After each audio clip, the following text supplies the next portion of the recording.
Buenos días, bienvenidos a todos los asistentes, a las personas que están conectadas en este momento, en esta cuarta jornada de la Semana de la Ingeniería Nacional e Internacional 2021, organizado por la Universidad Tecnológica Nacional, Facultad Regional Tucumán. Le agradecemos al ingeniero Gerardo Besone de Puerto Bahía Blanca por su deferencia de estar en nuestro evento, en este Festival de las Ciencias y el Arte.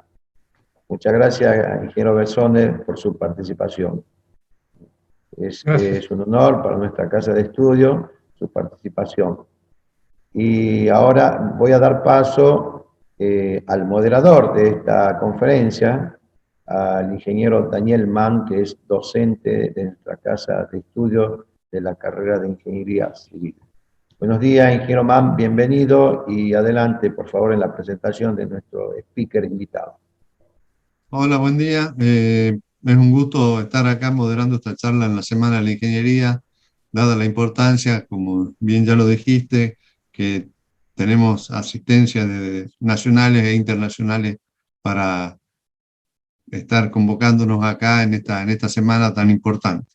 Es un gusto ahora presentarlo al ingeniero Gerardo Besone, quien es un ingeniero civil especializado en hidráulica, egresado de la Universidad Nacional del Sur de Bahía Blanca en el año 1997.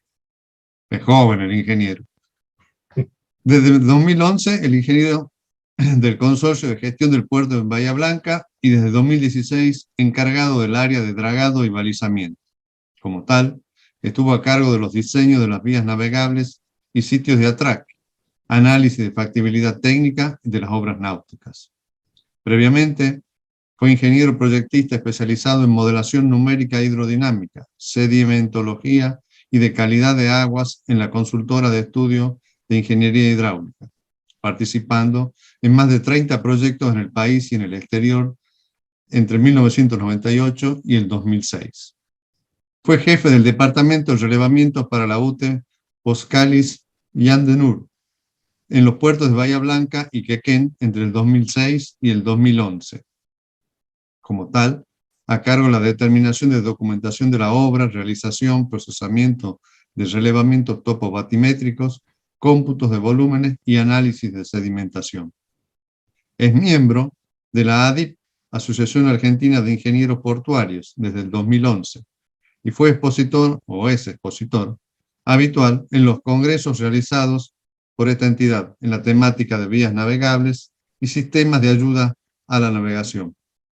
Es miembro del PIANC, Asociación Mundial de Infraestructura de Transporte Marítimo, desde el 2012, y desde el 2018 delegado por la seccional argentina del PIANC en ENVICOM, Comisión Ambiental de la Asociación, responsable de las recomendaciones en materia de medio ambiente y sustentabilidad de las actividades relacionadas con el transporte público.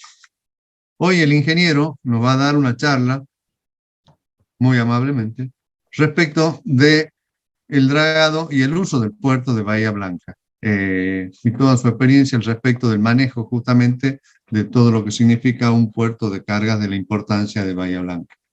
Así, ingeniero, lo dejo habilitado para que pueda dar la charla. Muy bien, antes que nada, muchísimas gracias Daniel y Jorge por la presentación y por la invitación. Ahí voy a compartirles la presentación. Bueno, en principio vamos a hablar un poco de lo que es el puerto de Bahía Blanca, su ubicación. Aquí se puede ver, estamos en lo que sería la costa atlántica de la provincia de Buenos Aires, ubicado a unos 650 kilómetros al sudoeste de la ciudad de Buenos Aires. Y el puerto de Bahía Blanca concretamente está emplazado en la porción interior del estuario o la ría que lleva el mismo nombre, y se vincula al Océano Atlántico a través de un canal que tiene 97 kilómetros de longitud. Viendo un poco las características de la zona, el estuario está dominado por planicies de inundación importantes, tiene una superficie total que excede los 2.400 kilómetros cuadrados.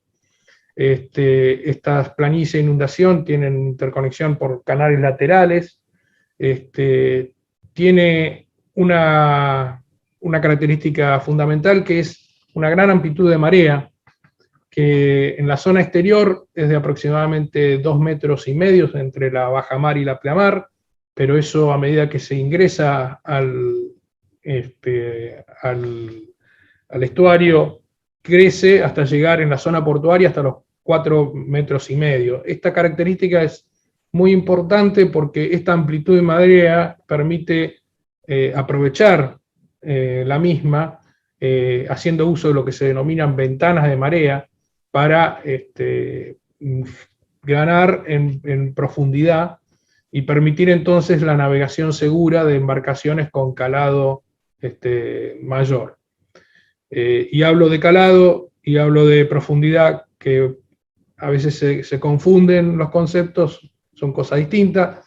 La profundidad es la distancia en vertical entre el pelo de agua y el lecho, en este caso marino, y el calado es cuánto, por decirlo de alguna forma burda, cuánto se hunde en el agua el buque.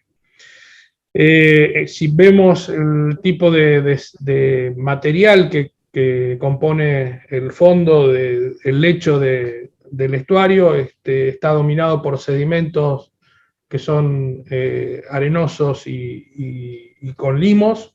Esas proporciones de arena, grado de arena y demás van variando a lo largo de la longitud del canal.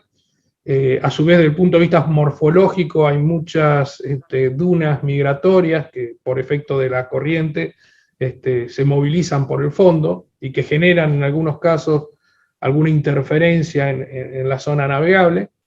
Y dado la gran amplitud que tiene el estuario y la relativa poca profundidad, en la porción exterior principalmente, es muy afecto a oleaje por la generación justamente de olas a través del viento, ¿no?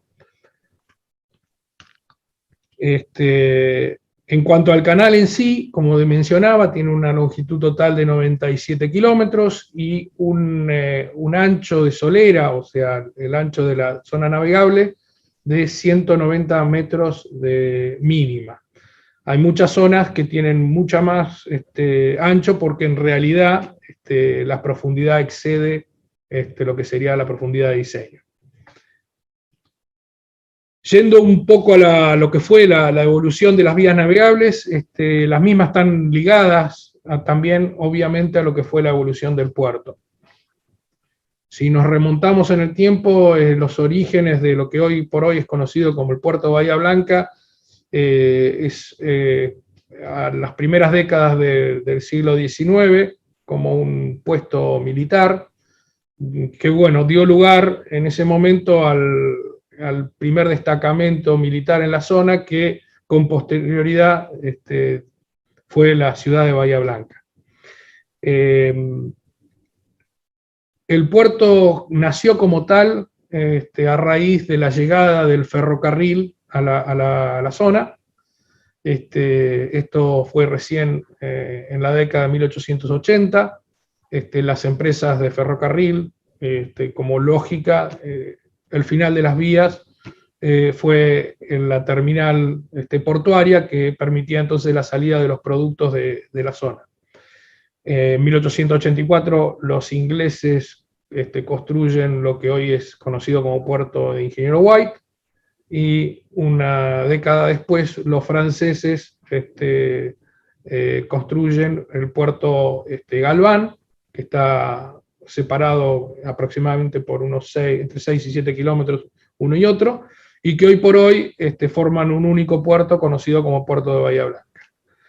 En ese entonces, si vamos a las vías navegables, las mismas tenían unos 25 pies, totalmente naturales.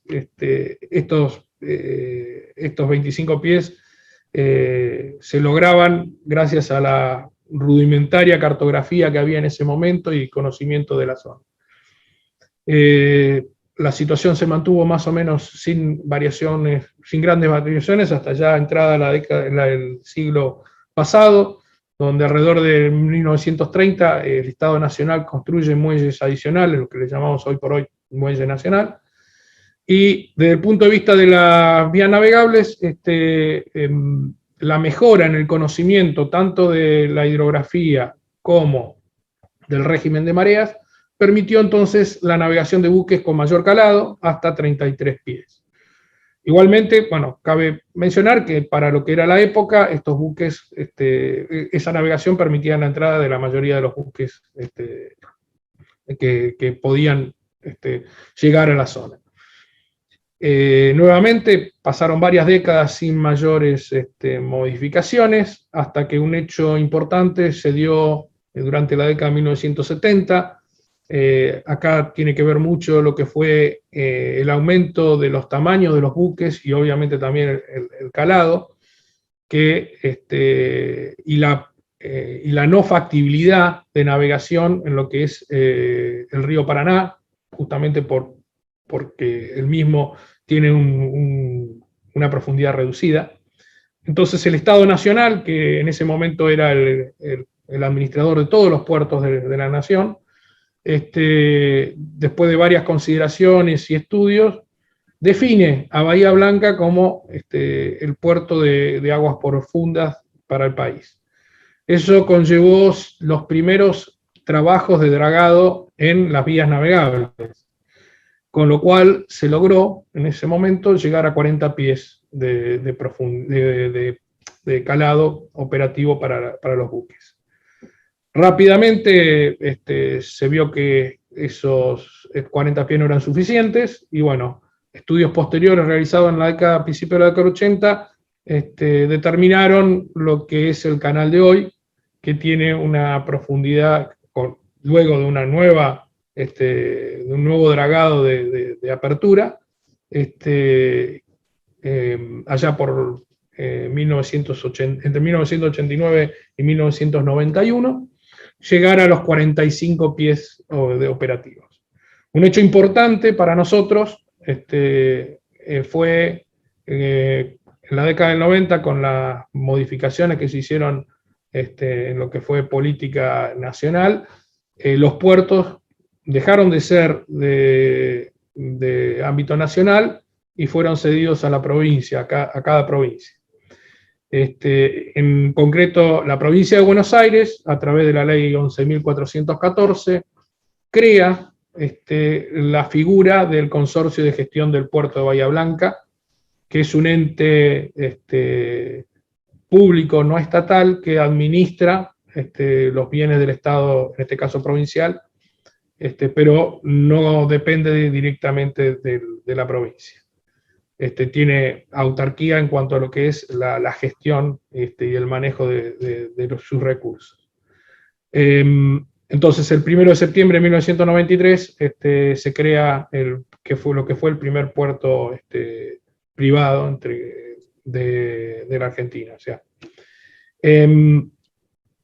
con posterioridad, ya en la década de 2010, en el 2013, se hace un nuevo dragado de profundización. En este caso, parcialmente se lleva a los 50 pies para mejorar la operatividad del puerto. Ahora vamos a ver lo que es el dragado, la actividad del dragado en sí. El dragado se realiza empleando distintos equipos. Estos equipos, su utilización, su elección depende del tipo de material a extraer, del lugar donde se va a extraer y en menor medida de la disponibilidad de ellos. Nosotros en Bahía Blanca hemos utilizado a lo largo del tiempo 4 tipos distintos de equipos: las dragas de succión por arrastre, las dragas de cortador, las dragas de inyección de agua, y antiguamente las dragas de cangilones, que se han dejado de emplear ya hace más de 30 años. Brevemente, para explicar un poco el funcionamiento y la diferencia de cada una, la draga de succión por arrastre, como su nombre lo dice, emplea un cabezal con un tubo que está adosado al lateral de una embarcación. Esta embarcación avanza, el cabezal está adherido al fondo, y el avance lo que genera es un disgregado del material de fondo y una mezcla entonces entre el material de fondo y el agua, que es succionada por las bombas que están en la embarcación, y esa mezcla se deposita en una cántara, que es la imagen del centro. Esa mezcla entonces, la cántara se va llenando, dependiendo del tipo de material y la factibilidad o no de cantarse, se puede cargar más o menos material, pero bueno, en principio cuando esa cántara está llena, lo que se hace es, se levanta el brazo y el cabezal del fondo, y la embarcación navega como cualquier buque hasta una zona predeterminada, que se llama vaciadero, donde a través de compuertas o válvulas de fondo, que es la imagen que se puede ver abajo a la izquierda, depositan el material extraído en estos lugares predeterminados vaciaderos. Este tipo de dragas se utiliza entonces principalmente para materiales arenosos, que no tienen mucha compacidad y que entonces permiten ser, llamémosle burladamente, raspados del fondo, y que, bueno, entonces generan esta mezcla que yo comentaba. En el caso de los materiales más duros, como pueden ser arcillas compactas o burdamente llamadas tosca, ya entonces el raspado no es efectivo, entonces se tiene que recurrir a otro tipo de equipo. Estos equipos se llaman dragas de cortador, donde justamente el cortador es un trépano, que es la imagen central, que ese trépano va girando y va entonces, mediante los dientes que posee, va rompiendo el fondo, generando entonces sí el disgregado del material, y de manera similar a lo anterior, un conjunto de bombas en el casco de la embarcación succionan la mezcla, pero en el caso de las dragas de cortador no tienen cántara, sino que tienen una tubería flotante, que es lo que se ve arriba a la derecha, por donde se impulsa la mezcla del material de fondo y el agua hasta un difusor, como se ve en la imagen de abajo a la izquierda, que permite entonces, entre otras cosas, generar rellenos en lugares específicos. Otra de las características es que esta embarcación, si bien es autopropulsada, por sus características, trabaja con pilones y con pistones hidráulicos, que lo que hacen es empujar la embarcación, mientras que el cabezal, mediante dos anclas, ahí se puede ver un pescante en la de abajo en el medio, realiza un movimiento de abanico, entonces mediante el pistón se va avanzando y se va haciendo el corte. Y una tercera draga empleada, esta es la metodología más moderna, es dragas de inyección de agua, que utilizan los métodos anteriores, eran métodos mecánicos de disgregado del material. En este caso es un método hidráulico. Este tipo de dragas solamente se pueden emplear con determinados material de fondo y bajo determinadas condiciones. El principio es bastante simple. es mediante bombas inyectar agua, mucho caudal de agua, pero a poca presión, que es lo que hace que el material suelto, sería el sedimento limoso o arena fina, se mezcla con esta gran cantidad de agua generando lo que se denomina una corriente de densidad, o sea, una mezcla de agua y sedimento de alta densidad. Esa corriente de densidad luego, o por gravedad o por acción de la corriente, se desplaza mediante la advección y sale de la zona, digamos, de donde justamente queremos dragar. Este método lo estamos utilizando desde finales de la década del 90 en todo lo que son los sitios del puerto y la zona portuaria aledaña, con excelentes resultados. Cabe mencionar que Bahía Blanca fue uno de los pioneros en ese sentido, en el uso acá en el país de este tipo de metodología. Y hablando del dragado, tenemos dos tipos de dragado. Yo creo que lo mencioné rápidamente. Está lo que se denomina el dragado de apertura. El dragado de apertura, o en inglés una traducción sería dragado capital, es cuando se realiza un dragado por primera vez en una determinada zona, ya sea por ampliar un dragado existente o por abrir un nuevo sitio o canal.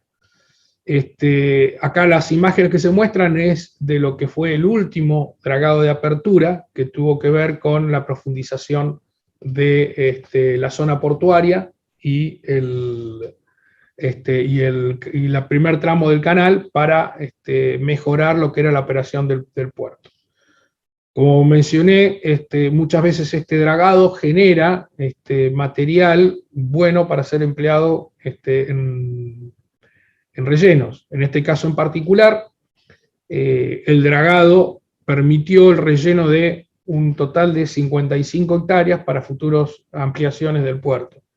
El total del material que se extrajo fue de alrededor de casi 6 millones de metros cúbicos, lo que permitieron entonces este relleno de las zonas de interés para el puerto.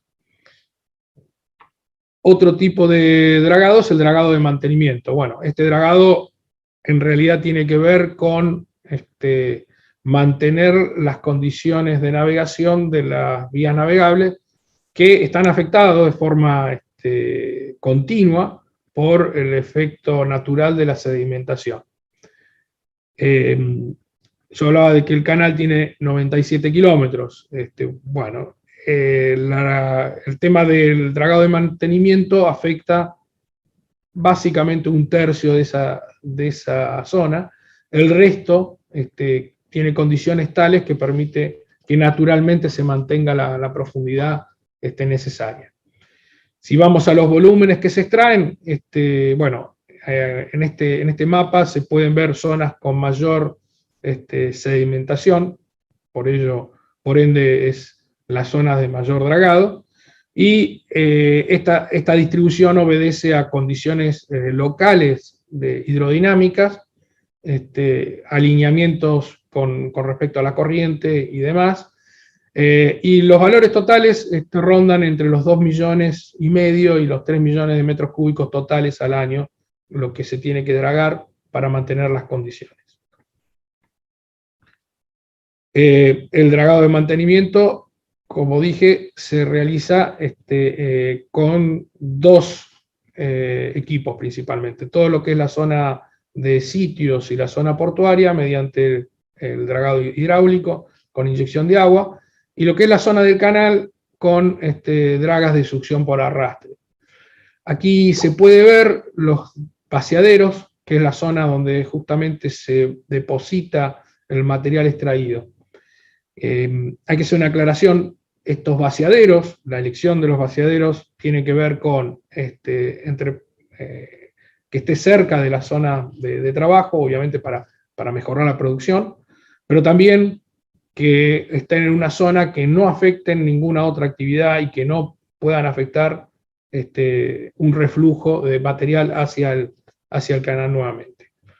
Ahí está mencionada una draga, la Mercator, la característica de estas dragas, que es la draga más grande que ha operado en la Argentina y que actualmente está operando en el puerto de Bahía Blanca. Es una draga que tiene 18.000 metros cúbicos de cántara, y es una embarcación que tiene más de 150 metros de eslora, y como dije, es la más grande que haya operado alguna vez en el país. Y hablando del dragado de mantenimiento, y ya entrando también a lo que sería la sustentabilidad, quería mencionarles un poco también lo que es los costos del dragado, y cómo estos costos de dragado han ido aumentando de forma ostensible a lo largo del tiempo, y eso nos ha planteado a nosotros como autoridad la necesidad de generar nuevas alternativas y nuevos paradigmas a la hora de las contrataciones. Hemos ido, bueno, con la experiencia de más de 25 años de estar llevando adelante este tema, ido modificando las formas de contratar, la duración de los contratos, el alcance de los contratos. Bahía Blanca siempre ha utilizado lo que se llama contratos basados en performance. Eso indica que básicamente lo que hace Bahía es contratar la empresa de dragado para que garantice una profundidad, independientemente del volumen que eso implique. Eso porque Bahía Blanca, como dije, es un puerto de aguas profundas, es el complemento de lo que se lleva adelante de los embarques que se realizan en el río, en la hidrovía. La hidrovía hoy por hoy está limitada a 34 pies, y un buque común, como un Panamax, tiene un calado de 45 pies. Esa diferencia se realiza lo que se llama la operación de top-off, que se hace tanto en el puerto de Quequén como en Bahía Blanca. Entonces, es de suma importancia para el puerto garantizarse la profundidad. Y otra cosa muy importante que hace también a la sustentabilidad es cuando hablamos de los controles ambientales.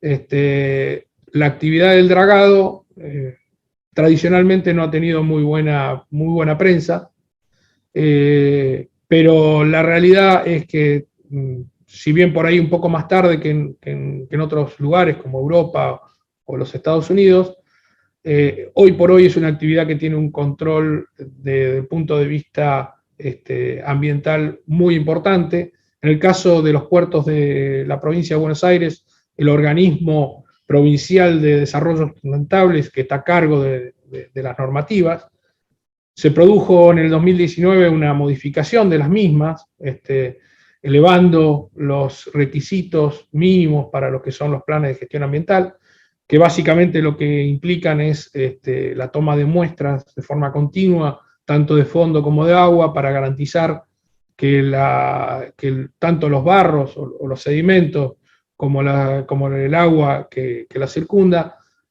cumplan determinados parámetros, y en función de esos parámetros establecer cuál es el destino final del material extraído. En consecuencia, nosotros como puerto tuvimos que revisar nuestro plan de gestión ambiental, y el mismo ya ha sido presentado y está en funcionamiento.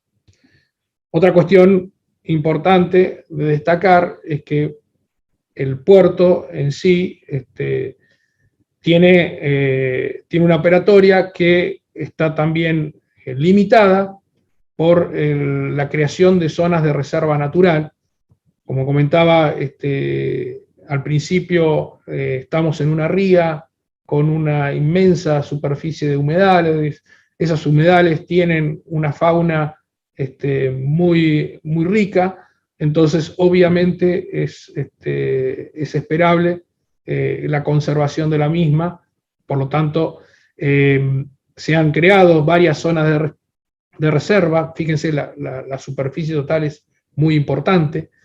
Esas zonas de reserva se han hecho en conjunción con los lineamientos de la OPDS, la participación del puerto, y a su vez guardaparques y ONG ambientalistas. Entre todos hemos determinado entonces estas zonas de zonas de reserva. Ya pasando un poco a lo que es la tecnología aplicada a lo que es las vías navegables, Bahía Blanca fue el primer puerto en la Argentina y uno de los primeros en la región de tener un control de tráfico mediante un sistema de radares y software integrado que desde nuestro edificio recibe la información que los distintos sensores generan en el canal y permiten entonces a los operadores que están en esta central tener una visión clara de todo el tráfico que está circulando por las vías navegables, muy similar a lo que sería un controlador aéreo, y en este caso entonces conocer y poder organizar todas las tareas del tráfico y evitar posibles colisiones o, en el caso de buques que están fondeados, algún evento como puede ser que un buque empiece a movilizarse en un fondeadero y demás. Este control de tráfico, como dije, está a cargo de operadores propios del puerto que trabajan en conjunción con Prefectura Naval Argentina. O sea, la información que está generada por esta red del puerto es compartida con la gente de Prefectura Naval. Aparte de lo que mencionaba antes como los radares y demás, tenemos una red de apoyo que básicamente está basada en telemariógrafos que automáticamente van enviando la condición de marea en tiempo real. Esto es muy importante, como dije, tenemos una amplitud muy grande, entonces para poder establecer las ventanas de operación, se tiene que tener un conocimiento de la marea a lo largo del canal. En este momento son 3 los mareógrafos que están operando. Conjuntamente con estos mareógrafos también tenemos una red meteorológica, porque existen condiciones para la cual de operatividad, que implican también temas de viento y oleaje. Entonces es menester tener toda esta información para, como dice ahí, coordinar el tráfico, todo lo que tiene también que ver con las operaciones de dragado y mantenimiento, y también esto se realiza en conjunción con Prefectura Naval Argentina. Pasando también a la incorporación de tecnología, el puerto desde 2018 tiene su propio departamento de relevamiento y cuenta con equipamiento de última generación. Somos el primer puerto en utilizar relevamientos con multibeam.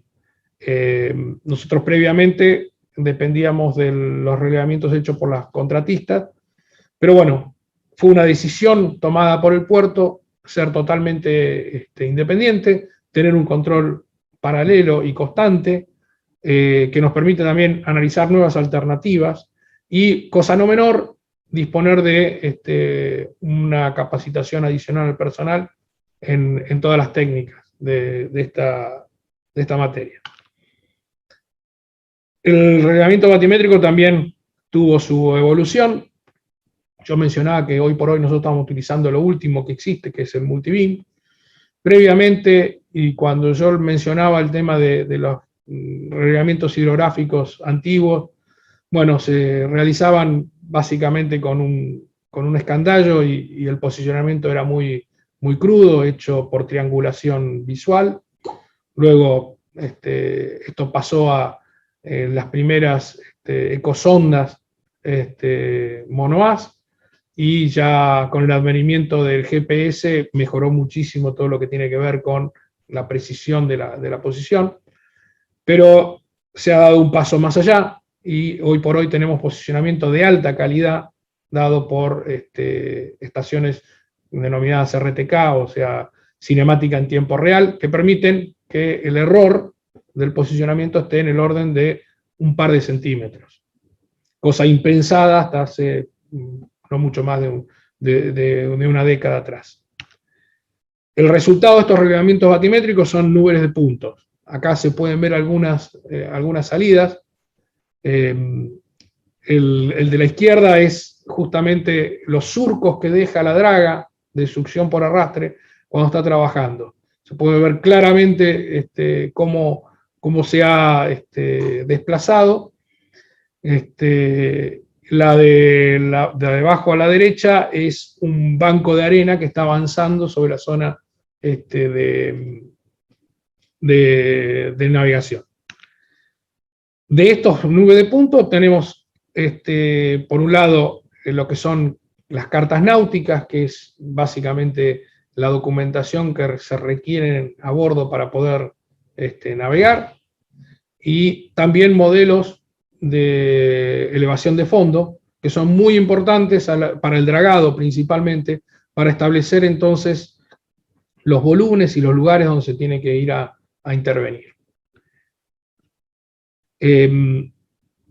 Como mencionaba, avanzó también el tema del posicionamiento. Nosotros recientemente, el puerto de Bahía Blanca ha puesto en funcionamiento 2 estaciones de las denominadas continuas,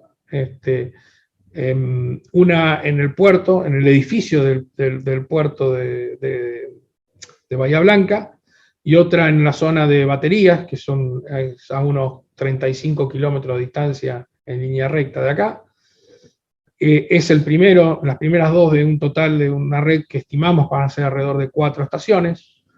Estas están enlazadas y mediante un acuerdo con el IGN van a estar disponibles para que todo el mundo pueda obtener entonces las correcciones que le permitan tener precisión centimétrica. La utilización de la misma, bueno, más allá de lo que nosotros hacemos en nuestro relevamiento, va a permitir que cualquier topógrafo pueda entonces, operando en la zona de cobertura, tener en todo tiempo una precisión, como dije, centimétrica, tanto en altura como en planimetría. Y con el advenimiento de muchos drones y vehículos no tripulados, este sistema también permite tener una precisión inusitada que garantiza entonces una operación mejor de esos vehículos. Nosotros veníamos hablando siempre del canal, refiriéndonos principalmente a lo que es la parte de la profundidad, pero un tema tan importante como la profundidad son las ayudas a la navegación. Cuando uno viene navegando en una zona de baja profundidad y solamente tiene un canal de 190 metros, obviamente el mismo tiene que estar muy bien demarcado para evitar inconvenientes de varaduras por irse fuera del canal. Entonces, Bahía Blanca cuenta en este momento con un sistema de balizamiento que son 73 señales entre balizas y boyas. Esas boyas son lo que sería el balizamiento diurno, o sea, lo que se ve al navegar de día. Para lo que sería el balizamiento nocturno, tanto en boyas como en balizas, existen linternas que, mediante el color y las características del destello, permiten entonces al navegante ubicarse y poder entonces navegar de forma segura por el canal. Esto obviamente también ha sido sujeto a mucha tecnología aplicada. Hoy por hoy la mayoría, la totalidad de los buques de porte cuentan con cartas electrónicas, y esas cartas electrónicas reciben información que se van actualizando y que la tiene entonces el navegante lo tiene a disposición. Un sistema importante es lo que se llama el sistema de identificación automática, el AIS, que es similar a lo que sería el sistema de control de tráfico aéreo, donde cada buque tiene un transpondedor que emite una señal. Esa señal da la identificación del mismo y a su vez brinda información tanto al control de tráfico como a los buques de la zona. De igual manera, la evolución que han tenido principalmente las linternas ha llevado que con el tiempo no solamente sean linternas lumínicas, sino que se le haya incorporado más tecnología. En principio esa tecnología fue pasar de un filamento, digamos, de una lámpara de filamento a LED, y eso permitió también, al tener un mejor balance energético, disponer de sistemas de más complejidad arriba, entre ellos el GPS. El GPS no solamente brinda lo que sería la posición, sino también el estampado del tiempo que tiene el GPS desde el satélite, permite la sincronización de las luces, para que ambas boyas se prendan al mismo tiempo. Otros sistemas que se han incorporado, bueno, el sistema Bluetooth. O sea, antes, para hacer cualquier intervención en una linterna, había que físicamente subirse a la boya, con todo el riesgo que ello conlleva. Hoy por hoy, mediante una aplicación en un celular, se puede tener acceso. Y desde el punto de vista del AIS, también se ha incorporado AIS arriba de las boyas, y eso tiene dos importantes consecuencias. Por un lado, la posibilidad de, en el caso de que la boya rompa, la boya está unida al fondo mediante una cadena y un muerto. Si por alguna razón se corta la cadena, la boya obviamente pasa a ser un elemento a la deriva, con todo el peligro que eso conlleva para el resto de la navegación. Entonces, el disponer de un sistema AIS permite que tanto el buque como nosotros, los que controlamos, veamos dónde está esa boya en todo momento, y permitir un rápido rescate de la misma. Y por otro lado, el hecho de también tener el AIS Atón a bordo permite conocer, por ejemplo, si ha habido un impacto sobre la misma, o si la misma no está funcionando de forma correcta. Y hasta acá un poco lo que es hoy por hoy el canal. Quería los últimos minutos, no sé cómo venimos de tiempo, voy a tratar de ser lo más conciso posible, ver un poco las perspectivas que tenemos a futuro dentro de lo que es las vías navegables del puerto. Primero, y haciendo un poco viendo las lecciones aprendidas a lo largo del tiempo de estos más de 25 años de estar a cargo de las vías navegables, un tema es que los pronósticos que se han hecho en función a los posibles crecimientos, rara vez, en el caso se han cumplido, porque muchos agentes son externos a lo que puede manejar el puerto. Por otro lado, algo que mencioné, el tema de los costos que han subido de forma consistente.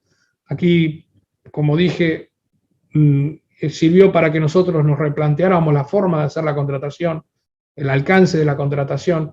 Hay un tema que es también importante, que esta actividad es una actividad muy oligopólica. O sea, hay 4 grandes empresas que son prácticamente las que dominan el mercado, con lo cual también muchas veces las distorsiones que se dan tienen que ver con este hecho. Las distorsiones, digo, en costos, ¿no?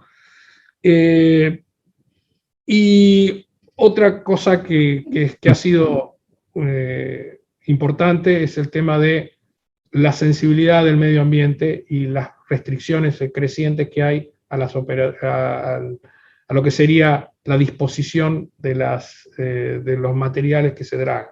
Eso lo hemos tenido en cuenta y lo estamos incorporando. Importante para nosotros fue, para el puerto en su conjunto y para las vías navegables obviamente también, fue la realización de lo que es la visión y el plan maestro hacia el 2040. Si bien en otras oportunidades se han hecho planes maestros, un poco lo que ha asignado ha sido el hecho de que por primera vez se le dio mucha participación, no solamente a la gente del puerto, sino a todos los posibles usuarios y a todos los actores portuarios. En eso también incluye a la sociedad.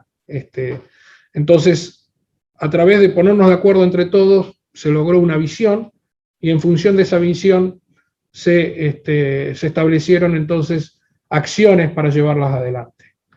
Una de las acciones obviamente tiene que ver con la expansión portuaria, y ahí Bahía Blanca tiene una inmensa ventaja, que es la gran disponibilidad de espacio para justamente expandirse. Si uno ve, por ejemplo, lo que ocurre en el puerto de Buenos Aires, en el puerto de Quequén, o incluso en algunos puertos del río, el puerto está constreñido porque ya a su alrededor o tiene la ciudad o ya tiene otras actividades, con lo cual limita mucho la posibilidad de crecer. En el caso de Bahía Blanca esto no es así. Como se ven ahí los números, son superficies importantísimas. Y bueno, hemos empezado, si se quiere, también a adquirir tierras para justamente empezar a proyectarnos a futuro y a establecer nuevas terminales. Y esta proyección de futuro obviamente también tiene que ver con la necesidad de adecuar ese futuro a las vías navegables. Entonces, para poder hacer un proyecto, bueno, lo primero que tenemos que tener son estudios de base, después un análisis de los requisitos que van a tener ese nuevo proyecto, desde el punto de vista del análisis de la flota. ¿Por qué? Porque la flota tal vez me implica que para poder recibir un buque de determinadas condiciones, voy a tener que modificar las dimensiones del canal. Eso me lleva entonces a un análisis de factibilidad económica y obviamente también ligado a un análisis de factibilidad y sustentabilidad ambiental. Los estudios de base ya los venimos haciendo, obviamente adelantándonos, si se quiere, un poco a lo que serían las posibilidades de realización de un nuevo proyecto. Estos han tenido que ver con geotecnia, con batimetría, con toma de muestras de fondo, con campañas de recolección de datos. Todo esto lo hemos hecho en conjunto con el IADO, el Instituto Argentino de Oceanografía, que es del CONICET y que está aquí en Bahía Blanca. O sea, compartimos la RIA con ellos, con lo cual son gente que tiene muchísima experiencia en todas estas, en todos estos temas. Luego con el proyecto, obviamente para hacer el proyecto se plantean las hipótesis de dimensionamiento. Obviamente acá hacemos uso de las recomendaciones a nivel internacional, tanto el PIANC, el ROM son las normativas españolas. Se realiza entonces un cómputo volumétrico para saber si el volumen que yo tengo que extraer es económicamente viable. Y una cosa no menor, se realiza entonces después la modelación matemática, porque una cosa es abrir el canal, pero el costo principal es el costo de mantenimiento. Ingeniero, disculpa. Sí. Gerardo. Quedan unos 10 minutitos nada más de charla. Bárbaro. Me quedan un slide, así que lo paso rápido. Perfecto, perfecto. Bien. Bueno, las herramientas utilizadas, muchos ya saben que con el advenimiento de todos los modelos matemáticos es básicamente la herramienta que se ha utilizado. En el caso portuario no sale de ahí. Y por último, bueno, entonces ya cerrando, quería llevarles como conclusiones tres visiones. Por un lado, de que, como decía, Bahía Blanca debe mucho de su desarrollo portuario al hecho de ser un puerto de aguas profundas. Entonces, todo eso implica una responsabilidad de mantenimiento de esa condición. Que bueno, eso nos ha llevado a tener que estar constantemente revisando no solamente nuestra metodología, sino también la forma de llevar adelante contratos y demás. Y que bueno, que a futuro, ya estamos pensando en el futuro y ya nos estamos preparando a través de la realización de proyectos, de recolección de data y de análisis, siempre teniendo en cuenta entonces las restricciones que pueden venir desde el punto de vista ambientales para que justamente sigamos teniendo entonces un puerto sustentable. Muchas gracias y disculpa la extensión. No, perfecto, muy clara su exposición, ingeniero. Y tengo algunas consultas a través del chat que he ido recibiendo a lo largo de la charla y que creo que pueden ser enriquecedoras a la hora de aclarar un poquito más.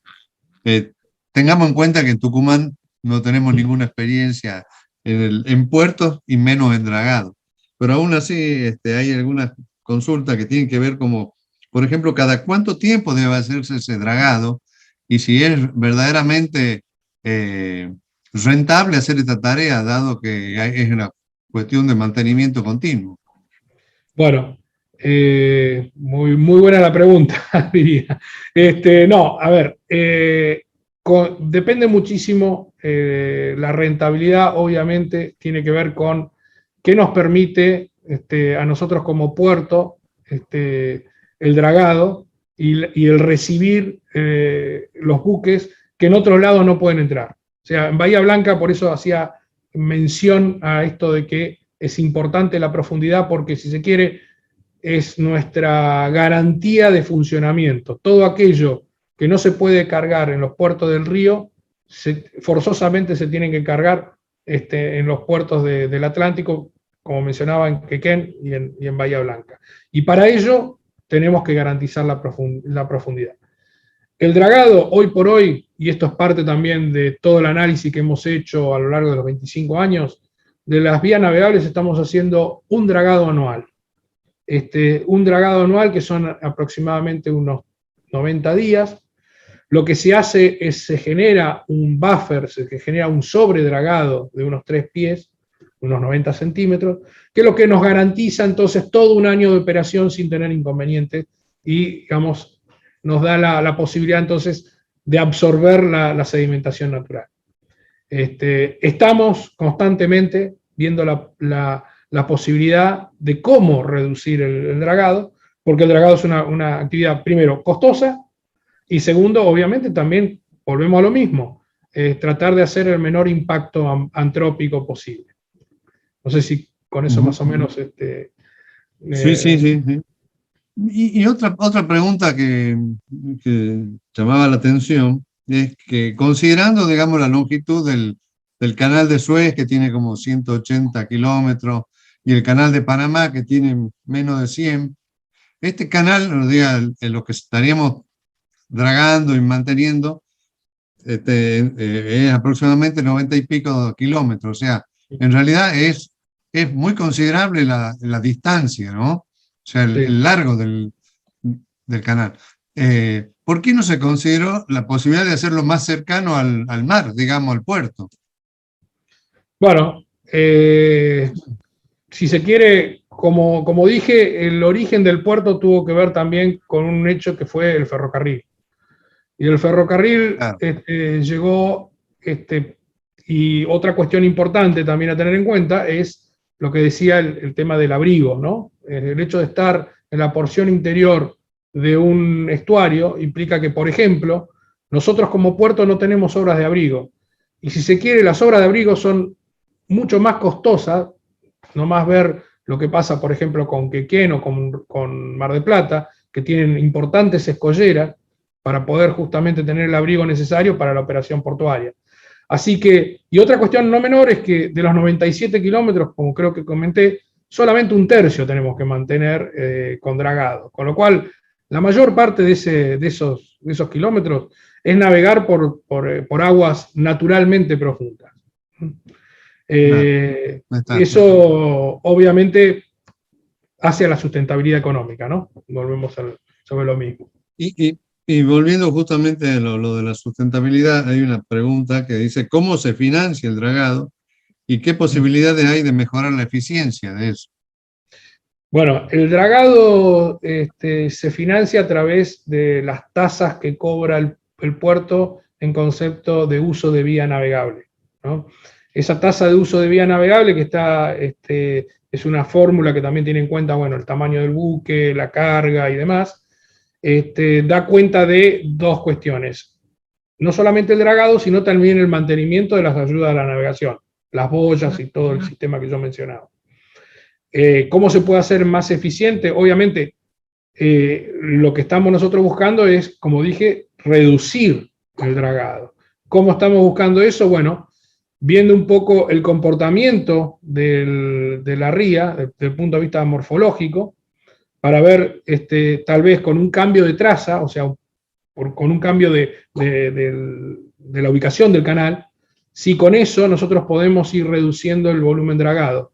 Ese volumen dragado que se pueda reducir va a impactar directamente entonces en la tasa, y con lo cual también entonces el puerto pasa a ser un puerto más eficiente desde el punto de vista económico y más atractivo para el transporte. Y justamente ahí, enganchando con una pregunta, dice, ¿cómo se complementan los puertos del Atlántico con los de la hidrovía? Que últimamente el tema hidrovía está siendo Bueno, famoso, por llamarlo de alguna manera. sí, bueno, la hidrovía no solamente por el problema que hay hoy por hoy con la concesión, sino estos 2 últimos años la hidrovía viene sufriendo una sequía importante, una bajante importante del río, con lo cual la capacidad de carga de las terminales que están ahí, que concentran prácticamente el 80% de lo que se exporta del país, se ha ido achicando. Esa capacidad de carga, por la disminución del calado permitido a los buques, hace que entonces los puertos del Atlántico tengan que cargar más. Como dije, la mayoría de los buques que se utilizan para la exportación de granos son del tamaño de un Panamax. El Panamax tiene un calado máximo de alrededor de 45 pies. Entonces, hoy por hoy, el río están saliendo los buques con, si no mal recuerdo, 31 pies. O sea, le está faltando 14 pies de posibilidad de carga. Entonces, lo que se hace, obviamente, hay dos alternativas. O viene a cargar a los puertos del Atlántico, porque obviamente un buque zarpar con tanta bodega vacía es antieconómico. Es lo que se conoce como falso flete. Digamos, no haber podido completar la bodega. Entonces tiene dos alternativas. O viene a cargar a los puertos cerealeros del Atlántico, que son, como dije, Quequén y Bahía Blanca, o directamente, si la ruta va por ese lado, yo al principio puse una imagen con las principales rutas, tal vez van a cargar a Brasil, pero eso es un impacto importante para la Argentina, para la economía argentina, porque esa carga que se pierde a favor de Brasil son divisas que no están entrando. Entonces, la importancia de tener esta complementariedad entre el río y Bahía Blanca es primordial para la economía de la nación. Ujú, ujú. Está bien. Y hay una pregunta que tiene que ver con la operatoria de los puertos, digamos, del primer mundo. ¿Cómo estamos comparados con eso? Bueno, hay una cuestión importante que nuestro puerto en particular es un puerto, si se quiere, que está muy ligado a graneles sólidos y líquidos.